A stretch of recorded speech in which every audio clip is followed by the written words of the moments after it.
Hey guys, it's Chris here for the Futur. It got a little dark on our last podcast talking about death and mortality with Alex Preston. The takeaway from that conversation was, life is short. Go live your life because you don't know how much time you have left. Today could be your last day. And for some, that could be really depressing. Let's say you're in college. You're full of hope, optimism, and opportunity. Everything is ahead of you. This is the time in your life you're supposed to take a risk. Find yourself. What do you major in college? Do you even go to college? What if you were raised in a more traditional family, culture, or society? What choices do you make then? That's part of the theme of today's show and tie into our continuing conversation about pursuing your passion and living a life of purpose. On that note, on today's podcast, we're going to talk to someone who is doing just that, living his dream, pursuing his passion. All that while growing up in a communist country. His story is really inspiring.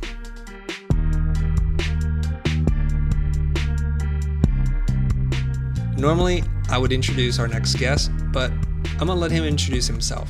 It's like the old day. Nobody tell me what's okay, but I always did it my own way. Here we go.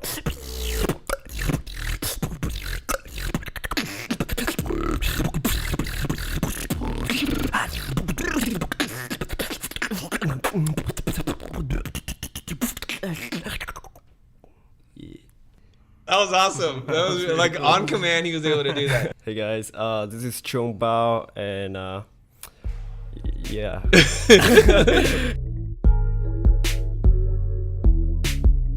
All right, so maybe you're wondering, why are we talking to somebody who does beatboxing? Aaron, are you thinking that? Yeah, what's that have to do with design or anything we talk about?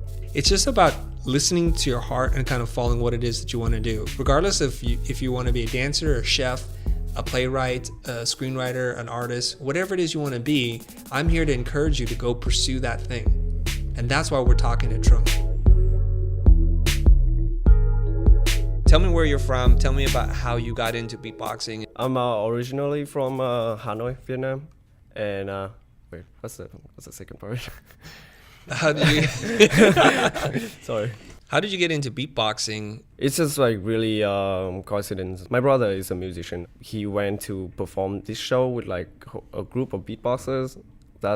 He invited me to come, and this was really dope. And I just like went home and watched like million YouTube videos. So it sounds like this is kind of Trung's moment where he decided he wanted to do beatbox and discovered it. Did you ever have like a moment like that with your design? I did have a moment just like that, actually, and it's kind of uncanny how he's talking about walking into this world and discovering something. So for me, it was probably when I was 17 years old. I was working at a silk screening shop, and I was like a kid in a toy store. So a lot of this must be about listening to yourself, about what you're passionate about, where you have great joy, where you go above and beyond, and recognizing that.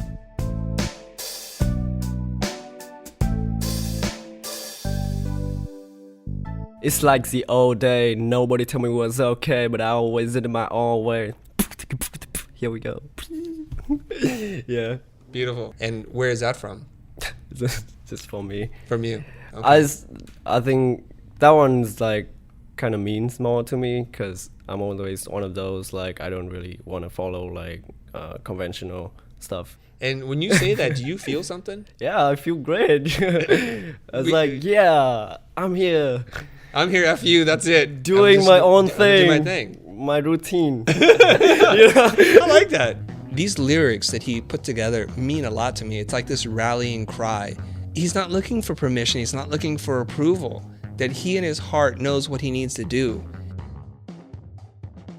You have this kind of rebel, I'm going to do it my way kind of thing where you're doing beatboxing, you're studying design, you're doing it in America. Tell me about your parents. Like, how do you feel about them? Are they supportive of you? Most of the plan I had in America, she's like, yeah, you do that, you know, like supportive mom, pretty much. That's great. So I don't know, I think we're going to have some people listening to this that come from an immigrant background. Usually the dream that immigrants have for their children is to do better for their children than they did for themselves, right? Like, my children should be more prosperous than me. They should have a better education. That's the dream that immigrant parents have. So when you come here and the opportunities aren't there, education is the barrier. and Right. you look up to the respectable professions like being a lawyer, doctor, a dentist, an accountant, something like that. And I have lots of cousins that were born here, Yeah. and they're still going that very traditional path. Maybe this is just me needing an update to my reference to Vietnam, but a socialist communist country. It's a And- communist party. Yeah, it's a communist party. I mean, you have controlled media and censorship and all that kind of stuff. Yet here you are, coming from Hanoi, only been in the United States for a few years, and yet your parents seem more American in their thinking Yeah. than American Vietnamese parents that I know. Yeah. This is like messing up my frame of reference here. And that's why I wanted to have you on the show. Right. So it seems to me your parents are saying to you, pursue your dream. Yeah. Don't be boxed in by anybody's idea of what you should be. Yeah. And that's like gold. Yeah. I don't know if you know how lucky you are, but that is gold. I really feel lucky. You want to say something to them right now? Thanks, Mom and Dad. You're the best. Let's pretend you're at the Grammys and you're accepting a Lifetime Achievement Award. Lifetime Achievement now. This is like years into the future. And you want to thank your parents. Okay. Give it to me from the heart. Go ahead. I don't do this kind of speech, but Mom and Dad, you're the coolest. Without you, I would not be able to achieve these amazing things I have achieved in my past and in the present, maybe in the future.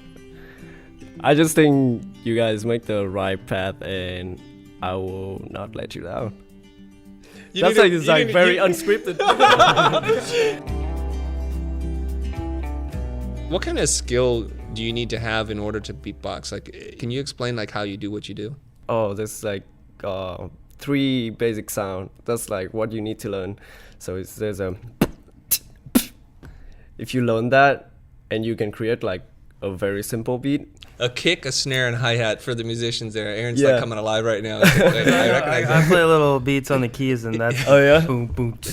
Yeah. Aaron, you try to do it. You What beatbox is it? against Trung right now. Is that Yeah, that's a kick. okay? It's not the That's same. not- It's not the same. Okay, do it one more time. When you like pronounce the B or the P like really harsh, you like P, and it's But you, just that vibration. oh, okay. Like natural All right, vibration. Aaron, try it out. The B. Yeah, that's perfect though. Doesn't sound anything like it. It's Try perfect. it again. No, you try it, man. You No, try it. you work for me, right? Let's do it. I'm putting you on the spot here. I'm done Go ahead. trying it, Hey, man. I try can't one do more it. time, I'm dude. not beatbox No, do guy, it one more man. time. Do the beat. Come on. Harder.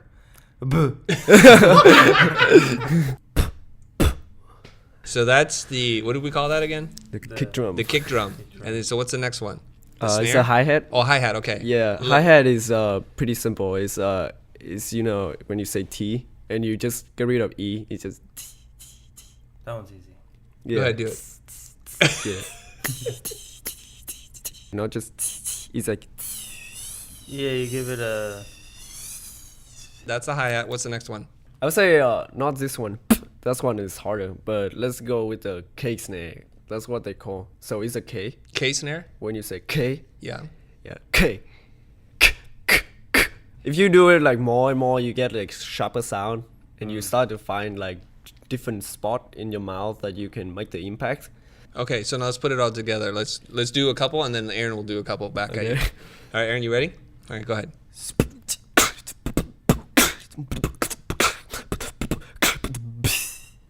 Nice. Okay. That, in case you guys were wondering, that's Trung. And now here comes Aaron. Aaron, go ahead, lay it on us. Hey, that's not bad. That's good. Not bad. It didn't have the First same one. variation, but you know he's been doing this for a couple of years. Right, 6 years now. 6 years. Okay, so Aaron's been doing this for like 6 minutes. That's cool. All right, nice. Okay, so you're developing these skills. You're watching things on YouTube, and I love that in this generation, anything you want to learn, you can search kind of on YouTube, right? I think everything I have right now, that's like my strength, are from YouTube. Your strength is from YouTube. Started out from YouTube, at least. Can you do some more advanced stuff for us, just for us to listen to?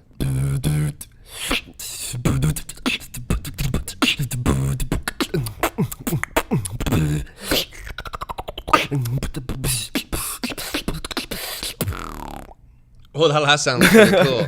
Yeah. Wow, okay. When you're doing this, take me through what your thought process is. Are you composing this in your mind or just whatever feels right? Whatever feel right. This is not this like when people start out with beatbox, they think they have to like put in certain sound to make routines. Like you have to like put a kick drum and then 2T and then a snare or something, whatever. But like to me, like after practicing it a while, it's kind of become like a language. So you speak English like just. Like you're not thinking super about natural. the structure, yeah. right? Mm-hmm. So I can just say. I didn't think about that. Like I didn't think like how many sound I have to put in there and stuff.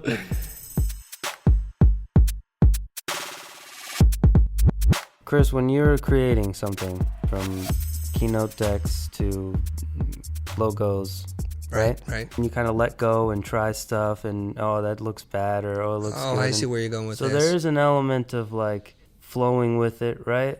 Like spontaneity and just the happy accidents that you get. Right. No. One of the things that we try to emphasize, at least at the studio here, is like we have a very specific and particular way of working so that we can have consistent and repeatable results. So I do believe very much so in the formula. So I like listen to a song, I can like play along with it and stuff.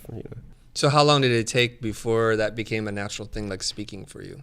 Yeah, 2 years. Like 2 years in? Yeah. So now you just flow with it and you just feel it. So you're beatboxing and you're doing this in Vietnam. How do people respond to that? My parents like, what are you doing? Why are you spitting all the time? That's usual. Like anyone beatbox, you would get that. Yeah. But after a while, like after a year or so, like I started to do like more solid sounds, and then like that sounds like music. And also like I went to competition and stuff. My parents start like recognize it as more like serious stuff. This competition, so there's 2 of them I went to in Austria, one in Taiwan, and here. And is there an entry fee? I mean, you have to pay for your flight and your hotel and all that kind of stuff, right? There's one they pay for everything. There's one they pay for hotel. Really? Mostly they pay for staying. If I want to get in there, there's usually like the wildcard competition, which is like online competition. Like you send in videos and they pick the best one. Oh, I see. Yeah. You learn how to beatbox by watching videos. Right. And then you get into a competition because you produce a video. Right. All right, so now they're going to pay for you to come out. Mm-hmm. Your parents are on board. Right. And how did you do in the first competition? Where was this? It was Austria. I got in top 8 from the videos, but I lost the first battle. You lost your first battle? Yeah. And did you feel like the decision was just, or it was not right? I was just not there yet. Okay, so the guy beat you then. Yeah, fairly. the guy, he was like one of my like idol. You ready? Okay, Koshmin, your first 90 seconds starts now.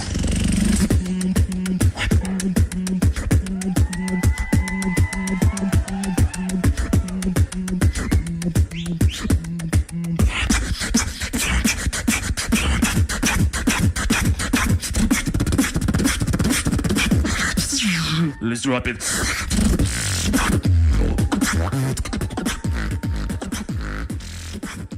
How did you feel about competing against your idol? It was pretty intense. Yeah. It was like super fun too. But it's just like in front of him, he's just like so good. So how does it work? Like, you guys just sit in front of each other and one guy starts? Yeah, or? set up the scene for us, please. Okay, so here's the battle. There's 2 guys face to face. And then this guy does 90 second.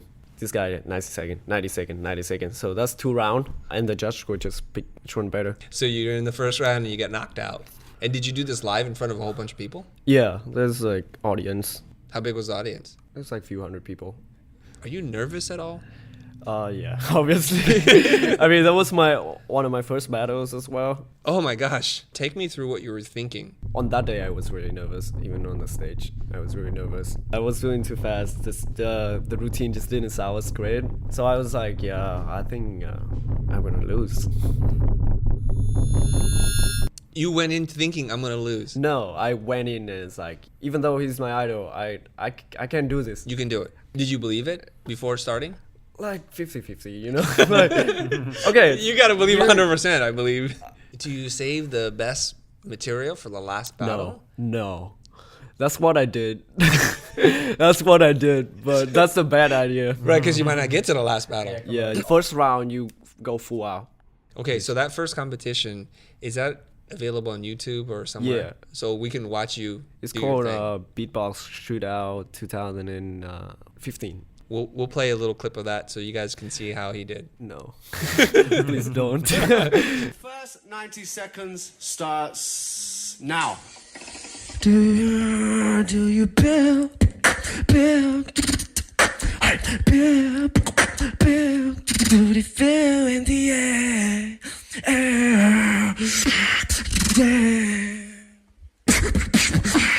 do you feel the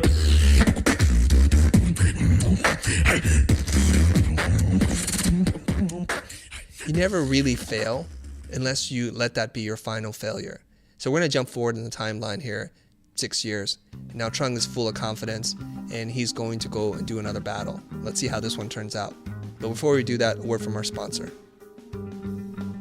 This episode was made possible by Hellofresh, the meal kit delivery service that makes cooking fun, easy, and convenient. Good nutrition is important to me because it keeps me fueled and healthy so I can work those long hours. That's why I use Hellofresh. Support this program and save $35 off your first week of deliveries. Visit hellofresh.com and enter the promo code FUTUR. That's F-U-T-U-R. HelloFresh. Delicious ingredients you'll love to eat, simple recipes you'll live to cook. All right, so we started with your first beatbox competition and one that you'd rather forget, but you learned a lot of valuable things. Now we're going to transition to the last place that you were competing. Where is that? It was in New York City. Mm-hmm. And what's it called? American Beatbox Championship. Okay, so now, how long ago was this? It was November, so 2016. Oh, so, okay, just a few months ago. Yeah, super recent. Now you're 6 years into your beatboxing now, right? Right. Okay, so now you got your moves. You kind of know what you're going to do. Okay, so take me to the first round. Who you're going up against? This guy is named Mr. Wobble. Mr. Wobble? Mr. Wobbles. Wobbles, okay. He's actually from LA. Okay. He's a West Coast champion. Ooh. And yeah. Man, you don't get any easy draws, huh? No. Mr. Wobbles, 1 minute 30, 3, 2, 1.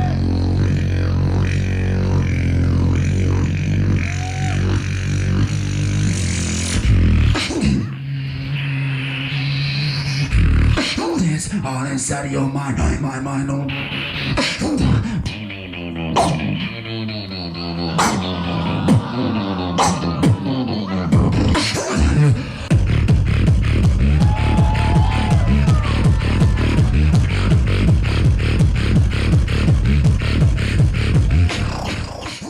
As good as that was, Trung's battle with him, he was even better.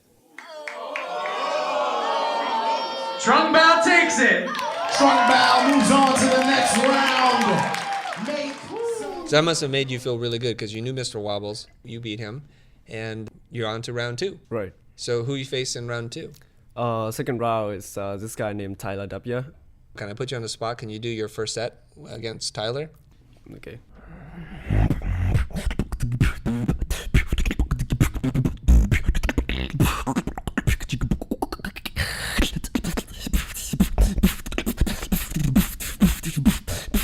It's like the old day. Nobody tell me what's okay, but I always did it my own way. Here we go.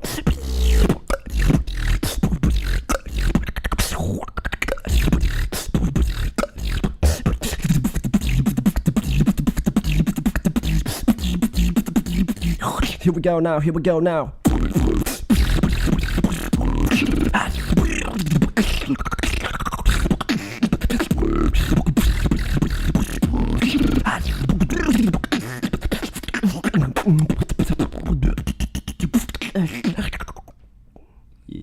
Nice. That was sight, dude. That was sight. Thank you. Wow. How'd you do in the competition? I got into the final. Oh, you're in the final. Yeah. Of the American Beatbox Championship. That's cool. Why do you do that with your hands? Oh, my hand? Yeah, like moving sliders and hitting things that aren't there. Why do you do that? I think like it started out in middle school. I really like dancing, like b-boy and all those. like popping. I watch people do this, like, oh, that's so cool. And I learn like finger touching. Yeah. It's just like one of those things, like, it's more like visual than just the audio. I think it just like activate like more senses for the audience. So it's not just It's a performance thing. Yeah, it's not just a sound. It's the visual appearance too. You actually feel more the weight of the sound. Okay, so if a guy's just standing there and just doing the beatbox without doing any kind of body movement, Yeah. that may impact his score. Yeah, because it's the performance. If a guy just standing there and like look at the ground and he just do, even though he can do like crazy stuff, he looks like really shy. On the opposite side, there are people who like dominate the other guy. He's like so scary, he's huge, and the other guy just like, oh, yeah. Right. When you're listening and you're judging, is it subjective or there's some criteria? You know, like when we look at the Olympics, I'm like, how the heck do they judge one vault over another? And what they're doing is everybody starts out with a perfect score. And when they make a mistake, they deduct points. So if you take a half step, if you take a full step, if you take 2 steps, when you on the dismount, you get knocked down points. How do you judge beatboxing? I don't think it's like that like precise. It's more subjective for sure, but it's based on some criteria. Like What are the you criteria? have technicality, Okay. which is like fast stuff and like Well, how many different verbal gymnastics you're doing with your mouth? yeah. I would tell you another one is might make more sense. So there's musicality, Okay. which is more like melodic and like What's that? more music like.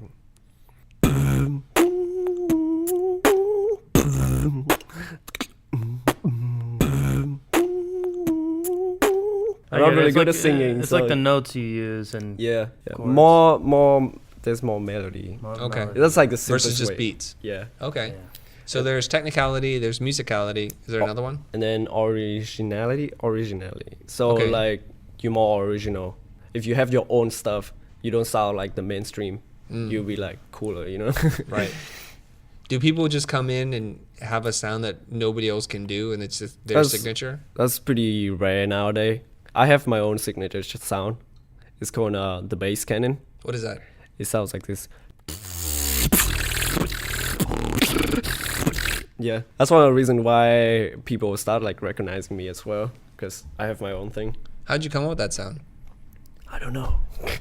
It's the wonderful question, but it's just one beautiful day that I woke up and I was like,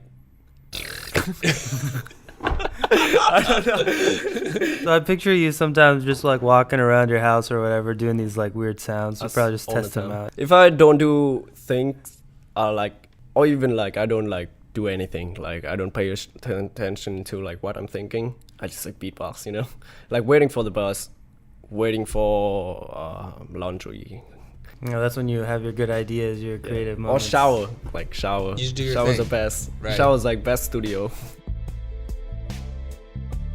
I think there's 2 things there. One is that in boredom, you become more creative. So I think you have to create space for yourself, not to be frantically always be doing stuff. I find that when I'm on vacation with my family, my mind is on fire. Because after you get that wind down period and you have nothing else to do, your mind goes bananas. It starts to think up crazy things. And that's usually like where some really great ideas come from. The other part is resting enough so that your subconscious can solve some of the problems for you. You only use a small percentage of your brain's total capacity. And it's probably editing out a lot of things like we had talked earlier about living up to somebody's standards, not making a mistake, your fear of failure, etc. I think in your subconscious, it's not paying attention to any of those things. So it's a little freer to try ideas. Activating boredom and your subconscious together make for a pretty potent combination for creativity. Okay, so before we wrap, I want to let people know where can they find you. You can look up Trung Bao on YouTube, TRUNGBAO, and you can find me. You have a YouTube channel? Uh-huh. How many subscribers do you have right now? Like 3,500. Okay. I don't do YouTube very often. I have more stuff to do. You have to go to school. I have to go to school. I have to like train my design as well. So Right. it's just like, yeah, it's really busy. Is learning about design difficult for you? I would say like design is difficult, but I put my mind to it. I'm really passionate about it. So it's just like those like really fun difficulties. It's a challenge you enjoy. Yeah, good challenge. This is Trung Bao, and you're listening to The Future. That was it right there. That was awesome. That was good. That was good. All right, dude, high five. Excellent. Good job, dude. Okay. So You cut. got that? Yeah, it's cut. The Future is hosted by me, Chris Doe. Our show is edited by Aaron Zakelli. Big thanks to Adam Sanborn for composing our theme song. To subscribe to the Future podcast, check us out on iTunes, Stitcher, or Google Play. While you're there, do us a solid and leave us a review. Your comments will help guide future programming, and hey, it'll help us with our rankings.